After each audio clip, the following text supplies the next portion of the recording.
Well, thank you all very, very much for coming out on a wonderful Saturday morning. And I thought that was a wonderful rendition of the Star Spangled Banner. And I'll just note, I had a chance to speak to my former boss, President Trump, yesterday. And he called me in the morning, and I thought he was going to talk about the reaction and the reception to, obviously, the disgrace that happened on Thursday. But instead, he called to ask about, A, how my race was going, and B, politically, wanted to check in on another state. And if I can just walk you through what that man has been through over the last 8 days.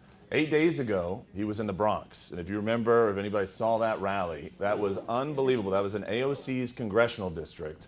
And he got like 30,000 people to come out. It was unbelievable, right?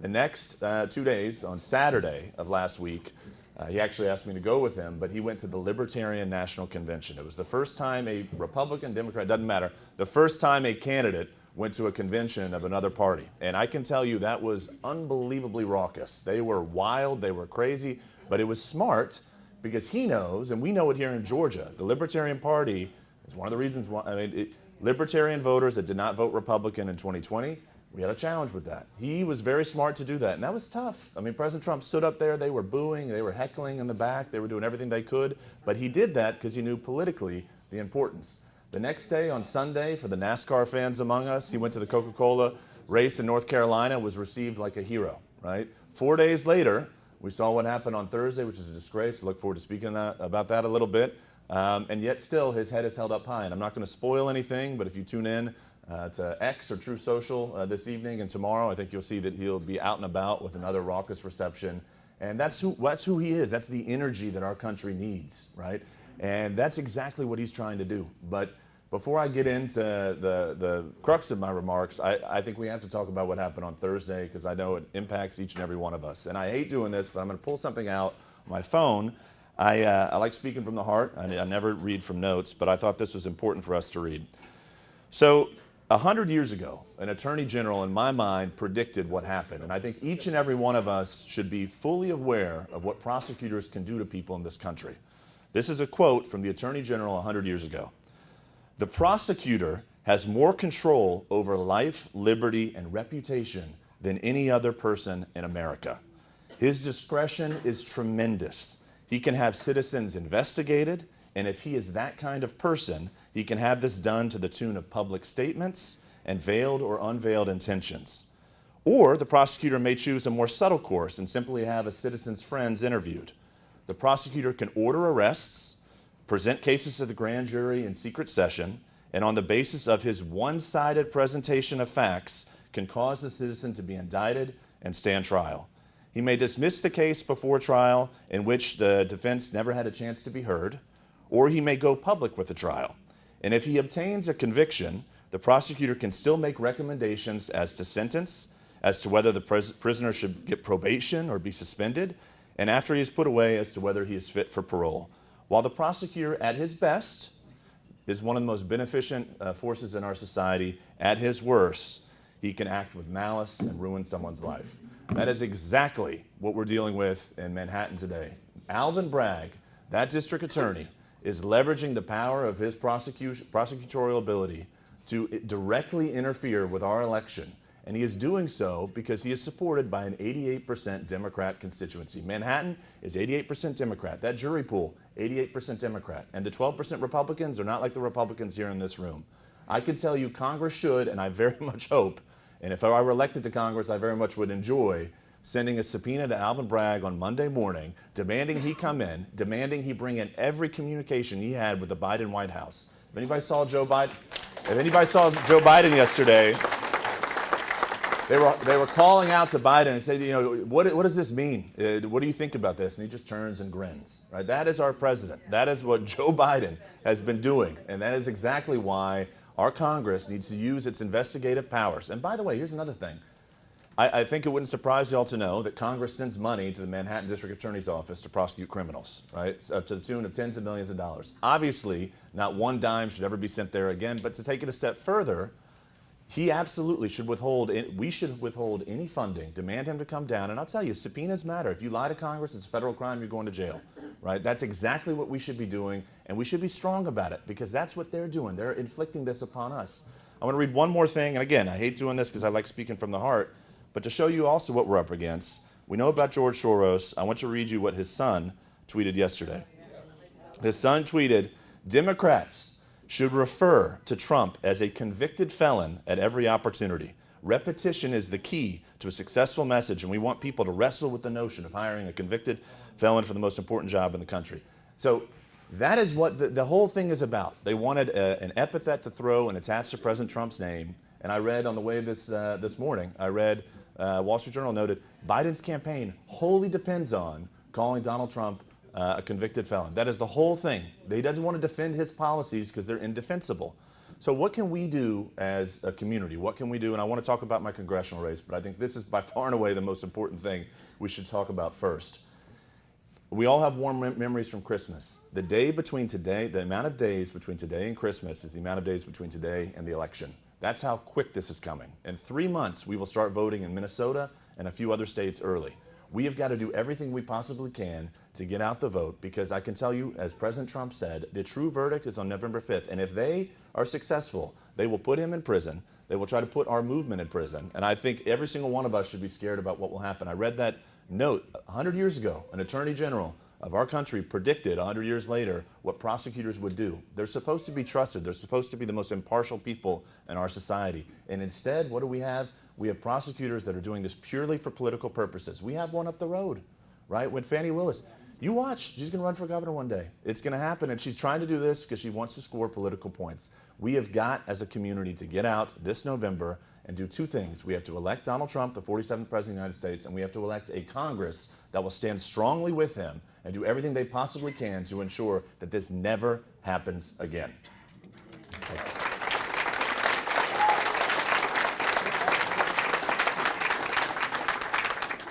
So when it comes to accountability, I know I talk about this a lot on my campaign, and I'd like to walk through a couple issues because I think we find every single day there's a lack of accountability in our country, and we find it in our community. We find it, as I noted, just up the road. There are things that happen to us as citizens that just go unchecked and they go unbalanced, and that's exactly why Congress should do more to check and balance this out-of-control executive state. Starts with immigration, and I do think, and I know I've talked about weaponization of justice before, and actually maybe I'll just go into a tangent, but you know, I've been, I watched the video play, you know, I've been subpoenaed by the same people that have come after Donald Trump. I worked for Donald Trump for 4 years in the White House from the first to the last day of his administration, and I can relate in a sense that it's tough. When you're dealing with the U.S. Attorney in Washington, D.C., you're again dealing with a constituency of 95% Democrats. That is your jury pool. And I remember, you know, you're never going to get a fair shake from a group of folks that wholly and absolutely hate you. And that's what the left does with us. So I don't understand why we can't get venue changes in some of these things. When we talk about New York, why we couldn't move him to Staten Island, a 50-50 jurisdiction, I don't know. But I do think that we've got to take a strong look at how how people are treated, how our fellow citizens are treated. You cannot be treated fair if you operate within a jurisdiction that's 95% Democrat and you're a Republican, because the left has been taught, been sown with so much hate, to hate us as conservatives. They want to do everything they can to imprison, horrible things, horrible things. So we should look at, and I think Congress should absolutely look at, the jurisdictional powers of some of these territories and agencies. And I think at the end of the day, we've got to do everything we can as a community to make sure that we hold our elected officials accountable and make sure they do that. Because I can tell you, when we win in November, you're going to see this big kumbaya moment. All the left's going to say we should come together and forget about the past. We cannot forget about what happened the last 4 years, right? And I talk about COVID a lot, right? Look at what happened in 2021. Right? If you question the efficacy of the vaccine, the left did everything they possibly could to call you a threat to humanity. The Los Angeles Times, one of the most important, a big newspaper, right? Tons of readership, a newspaper that will forever be read. The Los Angeles Times published an opinion piece that said unvaccinated people should die because we should teach everybody else they should get vaccine. If you don't believe me, Google it. Los Angeles Times posted that and published that in 2021. That is what the left has been, so much hatred is on that side. We've got to do everything we can to counter that this November.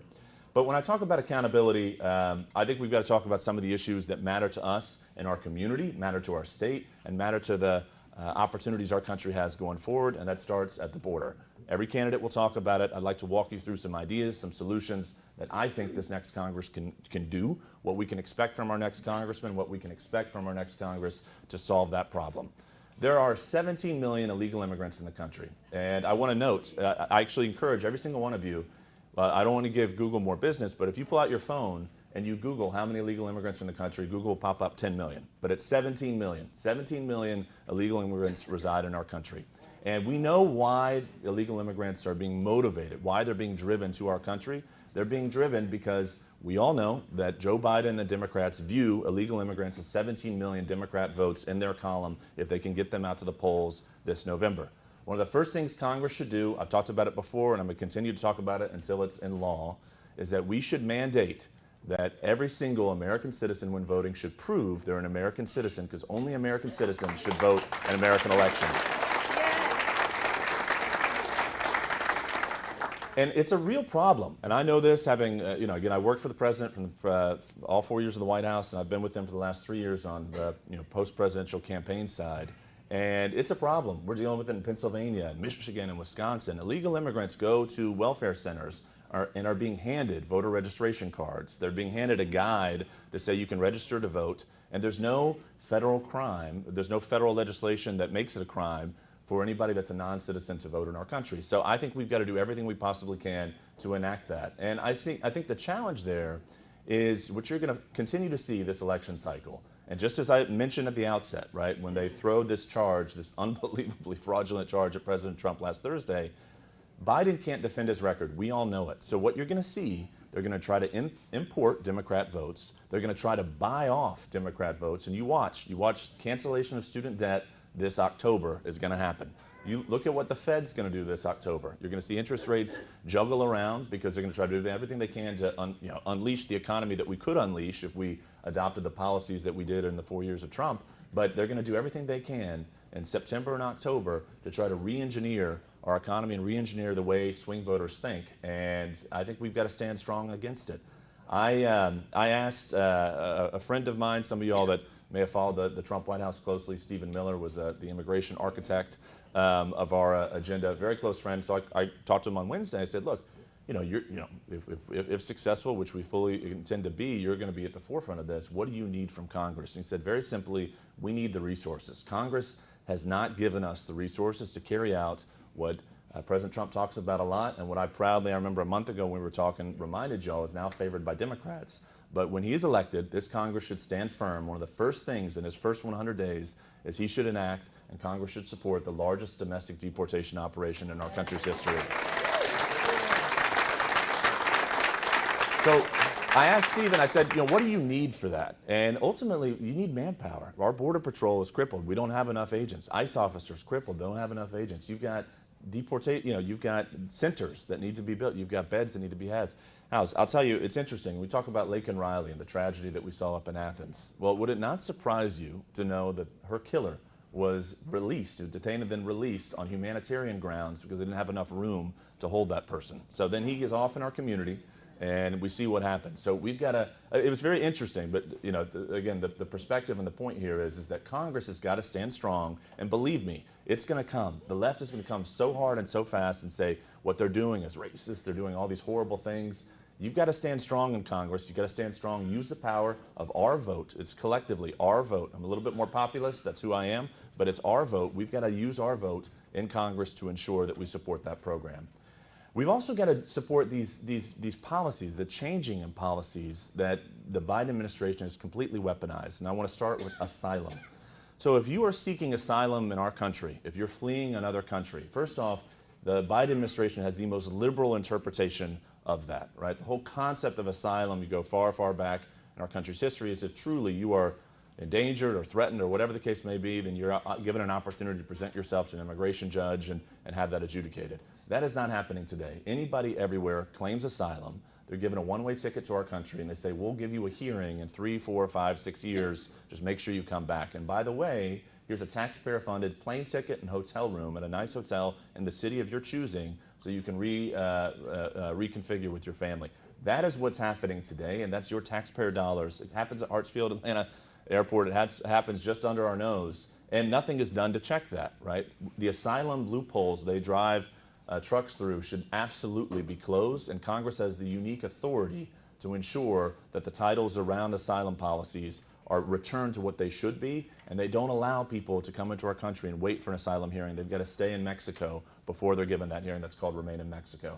We also have this notion of catch and release, right? We ended, in the Trump administration, that policy, and the first thing Biden did is reopened it. We have this maddening policy that when an illegal immigrant is apprehended at the border, who is committing a crime coming into our country illegally, they are released into our country and given, again, that one-way ticket to friends, families, and relatives. And by the way, there's a humanitarian aspect to this. Young children, unaccompanied minors that come to our border are sent to these dubious relatives in different states, and they're exploited. But at the end of the day, what's so craven about this is that Democrats do this because in my mind, and I think the mind of our community, they do this for pure political power. There's no other reason why that must be other than they think that they're going to lose this election, so let's bring as many voters into this election as possible to try to sway it going forward. So a few policy prescriptions, but something that I would be very proud to do if elected to Congress. I would love to stand and strongly in support of his plan to enact that domestic deportation operation and stand strongly in support and offer my vote, our vote as a community in support of that, and offer our vote in support of making sure those policies are reenacted. Second thing is inflation. We're going to experience this. Everybody that's traveling this summer, you experience it at the gas pump, you experience it everywhere, every single day when you're buying Memorial Day supplies for the cookout. July 4th coming around the corner. We're going to experience it when we're buying supplies for the parade in just a month, which I look forward to talking about. But inflation is real, and it is very economical and very boring, but I know I've been speaking about it before. I've got a three-pronged plan, something that I would like to do, something that I would like to be a part of when it comes to fighting inflation, combating inflation, and first and foremost, we should unleash America's energy potential.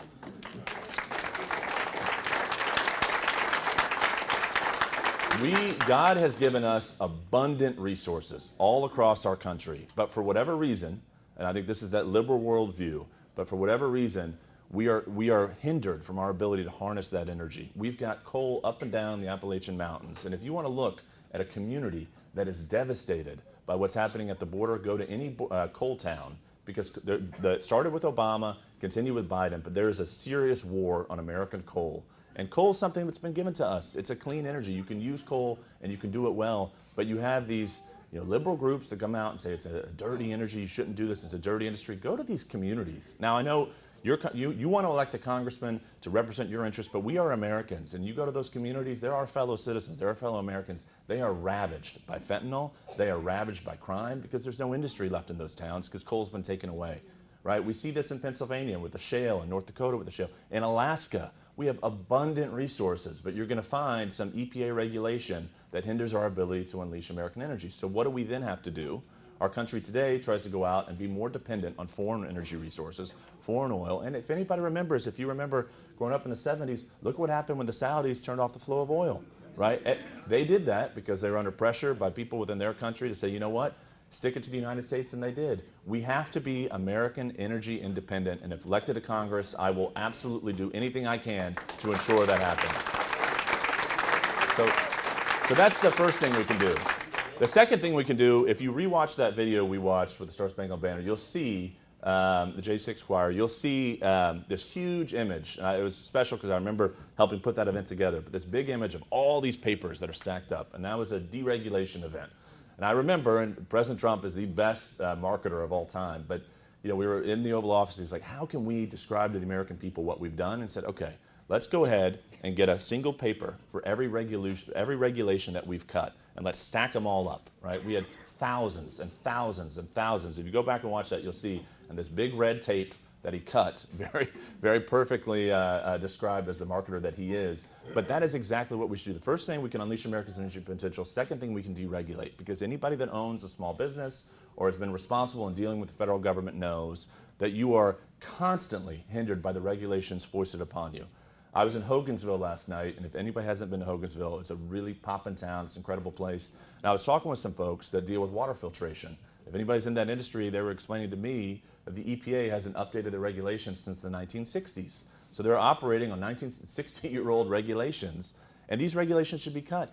In the Trump administration, one of the things that I was proudest to do, I was his White House political director. My job was to work with every cabinet, agency, and department to cut regulations, because his mandate, the promise that he made to the American people, is that for every regulation on the books, he was going to cut 2. How did we do? What was our scorecard? For every regulation that was on the books, we cut 8. I am incredibly proud of that work. The second thing we can do is cut regulations.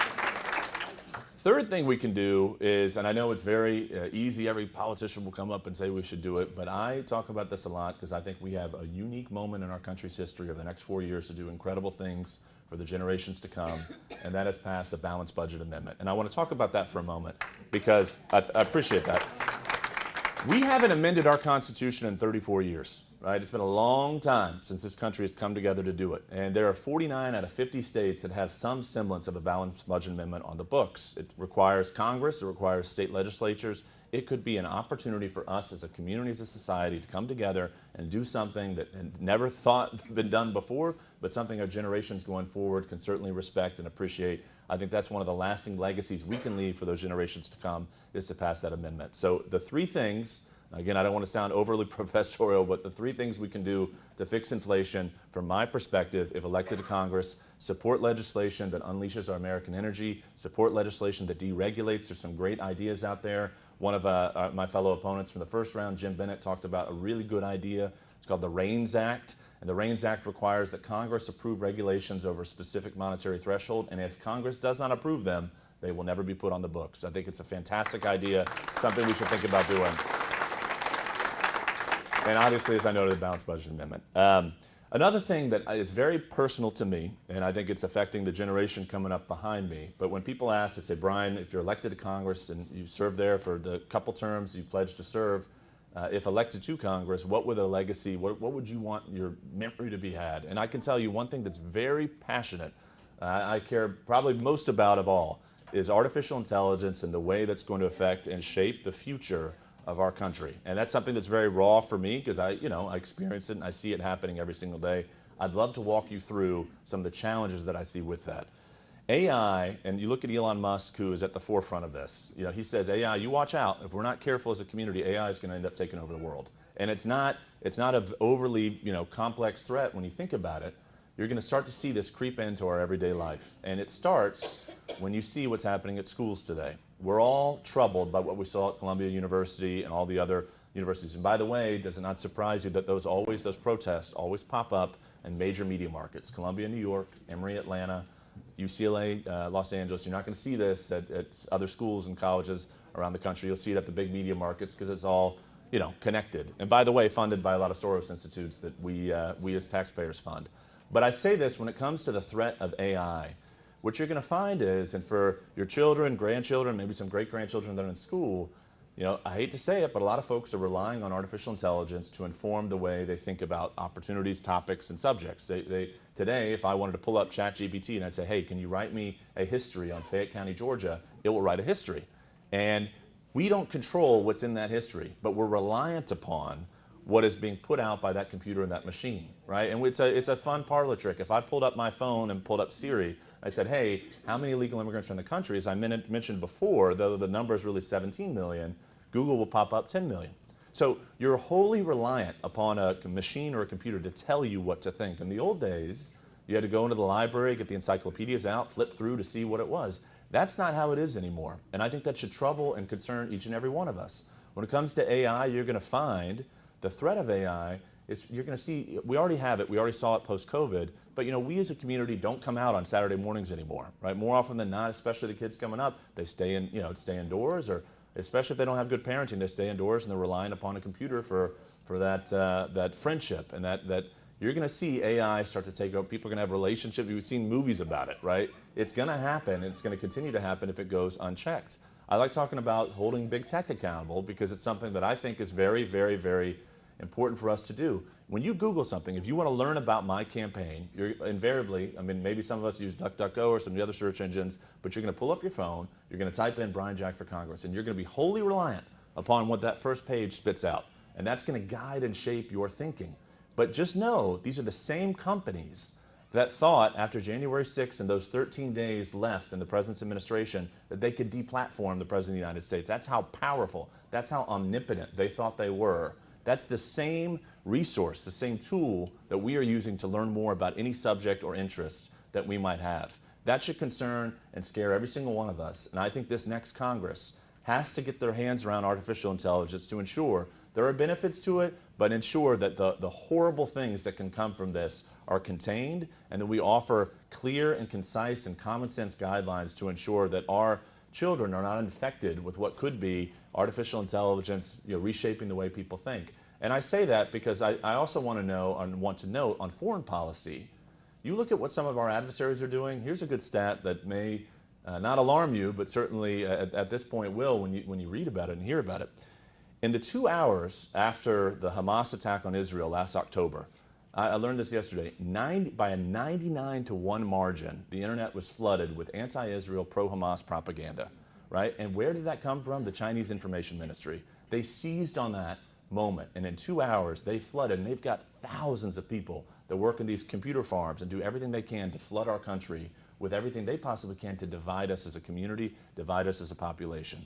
So it should not surprise you that I've said it before, 1 out of 4 American children are now ashamed to be American. And they cite and use this, the things they see on social media, on TikTok, what have you. They do that, and every single time that happens, every single time a mind is polluted with that thought, that's a threat to us as a community and a generation. Because every single one of us, we're here, God has given us hopefully 100, 110 years to live, but after that, we've got to think about our next generation. Every single one of us should think about who's going to be in this room 100 years from now. And I worry, and I think each and every one of us worries, when you see what our adversaries are doing and how children are having to go through a school system today. It's a challenge, but you got to know that that's what our adversaries are doing. They are taking advantage of every single opportunity to drive wedges into American society, and the left is fully complacent with it because they want to do everything they can to divide us as a community as well. If I were a Democrat standing up here, every single person would give me the respect to give me to speak. You may disagree with me, you may ask me tough questions, but you'd give me that respect. If I walked into a Democrat group, I would be booed, vilified, and everything possible because I happened to work for Donald Trump for 8 years. That is exactly the difference in how we approach society, and I think that's something that we've got to do. Our next Congress has got to get our hands around AI, the threat that big tech has on our community and our society, because it's real, it's strong, and it's going to affect our next generation to come. I think one thing on foreign policy that we see, and something that is, again, I talk about accountability a lot. We have a lack of accountability on foreign policy too. When was the last time any of us read an article or remembered or saw on television any coverage of what happened in Afghanistan 3 years ago? It has been so swept under the rug. That disastrous withdrawal, which certainly echoed, I'm sure, for those of you that remember the Saigon, the helicopter on top of the embassy, that is an unbelievable destruction of American confidence abroad, but nobody was fired. There was no accountability for anybody in the Biden administration. You saw Lloyd Austin, the Secretary of Defense, like 2 years ago or a year ago, went missing for a month, and nobody knew where he was. If this happened in our administration, the Trump administration, it would have been front page news. We've got to elect Donald Trump as our commander-in-chief, but we also have to hold the foreign policy apparatus accountable because it is a strong and powerful apparatus. And they are often unchecked, and we've seen that over the last 3.5 years. No accountability for what happened in Afghanistan. No accountability for what's happening at the border. I talk about this a lot. In Venezuela, murders are down today 67%, right? And why is that? Well, but if you think about it, if you're a politician in Venezuela and you're responsible, if we're sitting in a county like this in Venezuela and you're responsible for your local jail budget, you're saying, well, I can send these guys up and they can go into the U.S. And by the way, one of the challenges we have, and something will never happen in the Trump administration, and a Congress that works with him will never happen. And I can promise you this, some of these countries won't take their citizens back. They say, no, you keep, and why? Because a lot of citizens send money back to the country and help.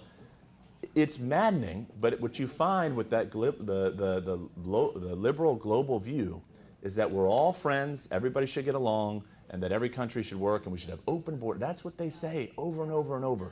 We've got to do everything we possibly can to elect a Congress and a president. And it's going to take not just us in this district, but friends across the country. We've got to elect a Congress that's going to stand strong with President Trump, reestablish America as the global leader that our forefathers fought to put us in, and do everything we possibly can to ensure that we continue that legacy for generations to come.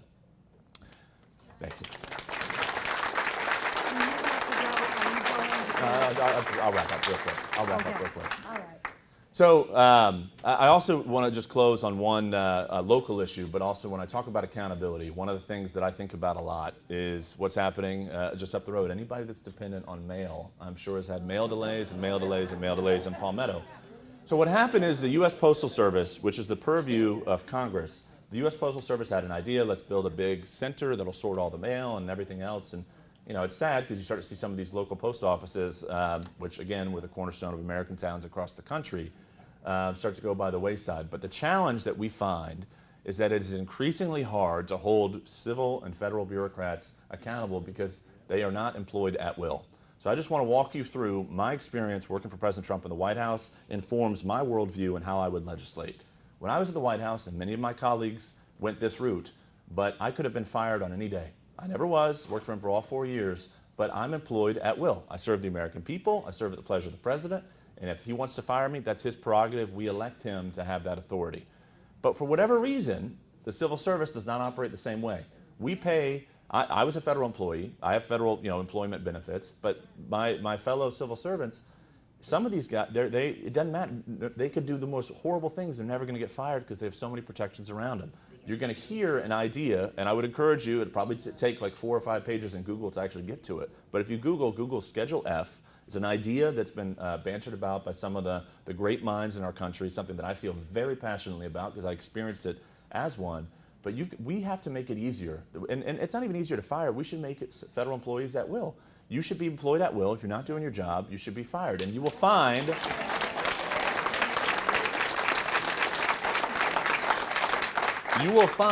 that will, I think, enable us as a community and society to move forward. And you'll find, hopefully, and if elected to Congress, I hope it's fixed before then. But that Palmetto post office is something I would love to go straight at to make sure it's more efficient because it affects every single one of us. And it's not just, I think about it's not just a talking point. People in our community, maybe people in this room, you're dependent on Social Security checks. You're dependent upon resources from the federal government. And if you're not getting it on time, you may not be able to buy your groceries. So it is a threat. We've got to do everything we can to fix it. I just want to close, thank you. I want to close by just talking about this race. So this congressional race, we're now in a runoff. And we had, and I know the chairwoman's talked about this, Chairman Ojono, anybody that's led this county party before has talked about it. But we had 11% turnout in our county in the first round in the Republican primary. And I will bet you that it's 4 or 5%, not in our county, but district-wide, we'll look at a 4 or 5% turnout on June 18th. So just to walk you through the protocols of this election, on June 7th is the deadline to request an absentee ballot. June 10th, early voting opens. June 14th, early voting closes. June 18th, our election is held. And I can tell you across our congressional district, 7 of the 15 counties have no other race on the ballot except this congressional race. A few other counties have a few, Fayette's one of them. Coweta is one of them, but a few other counties have some local county commission races, or Upson's got a chief magistrate race. But that all having been said, the only thing driving turnout is this congressional race, and the only thing that should motivate us, if you're traveling, if you're going on vacation, as you certainly should with your family and friends, please request an absentee ballot and do what you can to maybe go turn it in person, because there's no guarantee, as I mentioned with the mail system, that it's going to get there in time. If you can early vote, June 10th it opens, June 14th it closes, and on Election Day we have on June 18th itself. When I ran in this primary, and I recognize there may be folks in this room that doubted me, and there may be folks in this room that didn't vote for me, and I completely understand that. And I'm going to do everything I can over the next 2 weeks, and a privilege to serve as our nominee over the next 5 months, to earn your trust, confidence, and support, and do everything I can to tell you more about me and my campaign. I'm going to work hard to earn your confidence. For those of you that did vote for me, for those of you that believed in me and my campaign, I'm going to do everything I can over the next couple weeks, and certainly in the months to come, if I'm privileged to serve as our nominee, to convince you to get back out and vote for me again, because I recognize sometimes that's you're driving home and you want to be home with your family. So I'm going to do everything I can to convince you that I've got the best message, the best ideas, a fresh perspective on how Congress should operate. That's what I'm going to do. I was proud in the first round, never laid a punch or lifted a finger against any of my opponents. And I know I took a lot of attacks myself, but that's okay, because I was proud of the campaign I ran, and I was proud to earn 47% of the vote in the first round. Because at the end of the day, I want to feel good about the campaign I'm running. And I'm proud to have the support of, obviously, President Trump. I'm also proud to have the support of some great Georgians that we all respect, conservative leaders. Burt Jones, our Lieutenant Governor, with me 100%. Our Agriculture Commissioner, Tyler Harper, with me 100%. our Congress, some of our great congressmen and women in the district, in the state, have come to this district in support of me. Marjorie Taylor Greene supports my campaign. Mike Collins supports my campaign, whose father, Matt Collins, used to represent our congressional district. Newt Gingrich, for those of y'all that may know, used to represent this congressional district. He supports my campaign. So I've been privileged to earn the confidence and trust of them. And at the end of the day, I want to do everything I can to earn the confidence and trust of you. So I'm proud of the campaign we ran in the primary. It resulted well, and I'm going to do everything I can over the next couple of weeks and certainly the months ahead to ensure that we reinvigorate the county Republican parties across our district, the district Republican Party, and I want to do everything I can, as the chairwoman knows, to deliver my relationships, what I can bring to the table to make sure we as a party thrive this November. So in that vein, I'd like to announce that in just, if you don't mind, I'll announce it, but in just a couple weeks' time, one of my good friends, somebody that's endorsed my campaign, Jim Jordan, will be in the district. He's going to come here to this building, which should be fun. Hopefully something you remember. And he'll be here with Mike Collins, again, whose father, Mac, was a great guy, represented our district. So I'm excited about that. More details to come. And that's what I want to do. And I just want to close by saying actions speak louder than words. And I recognize I've got a unique place. I didn't follow the traditional path onto this stage, right? I grew up in Peachtree City. I went to Woodward Academy. My first job was at Peachtree City Hall, working with the Planning Commission and the mayor back in the mid-2000s. And for the last 8 years, I've worked for the greatest president of our lifetimes, Donald Trump. I've been by his side for 8 years, but I was so proud, especially during his post-presidency, but also during his presidency, to be an open door to Fayette County, to do everything I could to help use my network and my resources and my relationships to help out. I was proud. In 2016, we got Don Jr. here. In 2020, just outside, maybe some of y'all were here, I brought Ben Carson, a good friend of mine, somebody who also supports my campaign, came to Peachtree City a couple weeks ago to support me. Brought him here, worked with the chairman to bring Herschel Walker here in 2022. I've been privileged to lead drive a car in the Peachtree City Parade for the last couple of years, and that's what I think that's what you should expect from your next congressman, is somebody that's going to work, not going to show up when election season comes around, but it's going to be here often and do everything they can to unleash their network to help build our county party. I talk about this a lot, and I just want to close. I'm a little bit more populist than maybe some other folks, but I think that's an important thing. It's just how I view myself politically. And I think that we should make this an interactive experience, right? I recognize that the loudest voice shouldn't influence or sway the opinion of a member of Congress, but I don't know the last time we had a town hall. I want to have more town halls. I think we should be here. I think before a major vote, there's something cool about coming into every community, going down to Lamar County and Barnesville, and coming here to Fayetteville and Fayette County and saying, hey, citizens, come out and talk to me about your issues. That's what congressmen many years used to do. And I think that'd be special. I think that gives us a chance as a community to really reinvigorate our community, get more people out. This is a packed house. I'd love to get even more. Maybe we got to knock down some walls and build a bigger venue. But I think that's a cool opportunity. I think that's something that we can do. And again, I think it's a new, refreshing perspective that I offer in this congressional race. So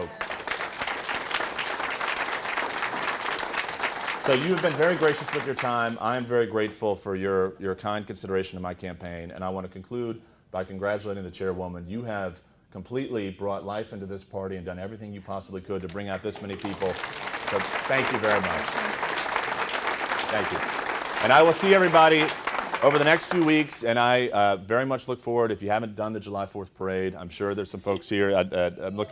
Please come out. It's an awesome experience. 15,000 people. Look forward to that. Thank you very much. Thank you, Brian. Thank you.